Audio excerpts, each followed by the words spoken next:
சேர்ந்திருக்கின்ற அருமை சகோதரர் அவர்களே, பாண்டியன் அவர்களே, தேவேந்திரன் அவர்களே மற்றும் உள்ள நிர்வாகிகளே அனைவருக்கும் எனது முதற்கண் வணக்கத்தை தெரிவித்துக் கொள்கின்றேன்.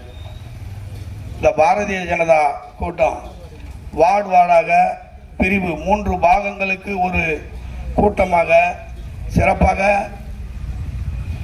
செயல்பட்டுருக்காங்க. இந்த கூட்டத்தை யார் முதல்ல பண்ணுவான்னா கம்யூனிஸ்டுக்காரன் பண்ணுவான். 4 பேரை உட்கார வச்சுட்டு இருக்கிறது. ஆனால் வேஷக்காரன் அவங்க 4 பேரை தான் உட்கார வைப்பான், யோக்கிய மாதிரி பேசுவானா, ஆனால் செய்கிறதெல்லாம் பிராடுதனம். அவ்வளோ இதுவும் ஏன்னா கடந்த 2011லேருந்து 16 வரையும் இந்த வார்டு, இந்த திருவெட்டூர் தொகுதி எப்படி இருந்ததுன்னு உங்களுக்கு தெரியும். ஏன்னா நீங்கள் யாரும் புதுசாக இறக்குமதி ஆகலை, இங்கே இருக்கிறவங்க தான். 2011லேருந்து 16லேருந்து நமது அம்மா அவர்கள் முதலமைச்சராக இருக்கும்போது சிறப்பான 500 கோடி, சுமார் 500 கோடி செலவில் விரிவாக்க திட்டத்தை கொண்டு வந்து ரோடு, லைட்டு, தண்ணி, ட்ரைனேஜ் அவ்வளோ பணிகளை செய்தார். இந்த மேயராக இருந்தவர் சைதை துரைசாமி மூலயமா தான் அவ்வளோ பணிகளையும் செஞ்சு சிறப்பாக இருந்தது. ஏன்னா ஒவ்வொரு இடமும் இங்கே பள்ளத்தாக்கு எப்படி இருந்தது, இந்த முல்லை நகர் வளைவெல்லாம் தண்ணி நிற்கும், பஸ்ஸு எண்ணூர்லேருந்து போக முடியாது. ஒவ்வொரு சின்ன மழை பெஞ்சா கூட எண்ணூர்லேருந்து போக முடியாது, வேட்டியை மடித்து கட்டின்னு தான் போனோம். அந்த மாதிரி சூழ்நிலை இருந்த இடம் இப்போ தரமான தார் சாலை. ஏன்னா அந்த பீரியடில் நானும் கவுன்சிலராக இருந்தேன், எல்லாருக்கும் அண்ணனுக்கெல்லாம் தெரியும்.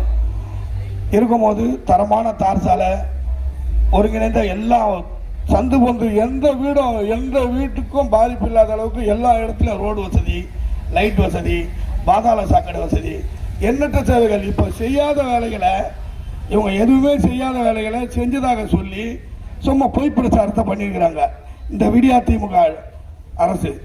அதனால் அவங்க பேச்சுக்கெல்லாம் நம்பக்கூடாது. இப்போ சமீபத்தில் சகோதரி சொன்னாங்க, இப்போ மட்டும் எப்படி கொடுக்குறீங்க அந்த காசை 3000 ரூபாய் அப்படின்னு கேட்டாங்க. 3000 ரூபா யார் விட்டு போனோம்? நம்மளுடைய வரி பணம். நம்மளுடைய வரி பணத்தை கொடுத்து வேஷம் போடுறாங்க.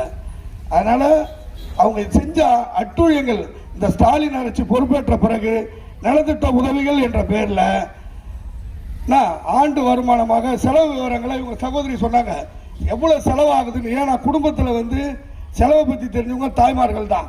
அவங்க திட்டங்களை கொண்டு வந்தாங்க. என்னென்ன திட்டங்களை கொண்டு வந்தாங்க? கலைஞர் மகளிர் உரிமை தொகை ஆரம்பிச்சாங்க. அந்த ஆரம்பிச்சது எந்த தேதியில்? 15 செப்டம்பர் 2023.